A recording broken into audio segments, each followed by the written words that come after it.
அதோடு தொழிற்சாலையை பற்றி பேசுகின்ற பொழுது நமது நாட்டில் நம்ம நிலக்கரியை வச்சு தான் நிறைய மின்சாரம் தயாரித்து கொண்டிருக்கிறோம். இன்றைய தினம் வளிமண்டலத்தில் நம்ம இந்த பசுமை இல்ல வாயுக்கள், முக்கியமாக கார்பன் டை ஆக்சைடை குறைக்க வேண்டும் என்றால் நிலக்கரி யூஸை நம்ம குறைக்கணும். 70% மின்சாரம் இந்த நிலக்கரியை வச்சு தான் தயார் பண்றாங்க. சைனாவும் அப்படிதான் இருந்துச்சு. சைனாவும் 70% தான். இப்போ சைனா 50% தான். 20% அவங்க நியூக்ளியர் எனர்ஜிக்கு போயிட்டாங்க. எல்லா கண்ட்ரியுமே இன்றைய தினம் ஃபாசல் ஃபியூவல், முக்கியமாக நிலக்கரியை கைவிட்டு விட்டு அவர்கள் இப்பொழுது கட்டாயம்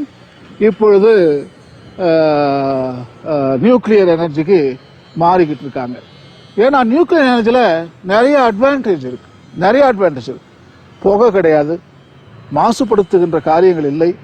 இன்றைய தினம் நியூ டெக்னாலஜி வேற வந்திருக்கு. நம்ம பயப்படுறோம், நியூக்ளியர் எனர்ஜி ஃபுகுஷிமால வெடிகுண்டு வெடிச்சிச்சு, அந்த பக்கம் எங்க செர்னோபில்ல வெடிச்சது. ஏங்க 80-100 வருஷமா நியூக்ளியர் டெக்னாலஜி நம்ம கையாண்டுகிட்டு இருக்கோம் இந்த உலகத்துல. 100 years ரெண்டே ஆக்சிடென்ட் தான். நம்ம கோல் ஃபயர்ட் பிளான்ஸ், நிலக்கரி வச்சு மின்சாரங்கள் அப்பப்போ ஷட் டவுன் ஆயிடும், ஆக்சிடென்ட் ஆயிடும்.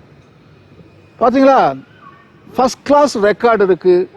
நம்ம மனிதர்கள் எவ்வளவு அழகாக நியூக்ளியர் எனர்ஜியை ஹேண்டில் பண்றதுல ரொம்ப சேஃப்டி, 99.9% சேஃப்டி இருக்கு. ஆனா அந்த 0.1% தான் நடந்து போச்சு. எல்லாத்துலயுமே ஆபத்து இருக்கு. எவ்ரிவேர் தேர் இஸ் ஆபத்து.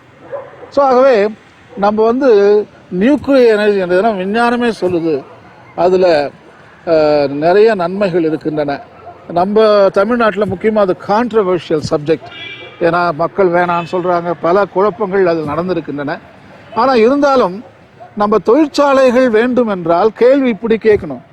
தொழிற்சாலைகள் வேண்டும் என்றால் நம்ம கட்டாயம் நியூக்ளியர் எனர்ஜிக்கு போகணும். ஏன்னா நிலக்கரியை போட்டு எரிச்சுக்கிட்டு இருந்தோம்னா சீக்கிரம் வளிமண்டலம் விஷமாயிடும். தயவு செய்து தொழிற்சாலைகள் வேண்டுமா என்ற கேள்விக்கு நம்ம பதில் சொல்லுங்க. முதல்ல தொழிற்சாலை வேணும்னா நியூக்ளியர் எனர்ஜி அவசியம் தேவைப்படுகிறது.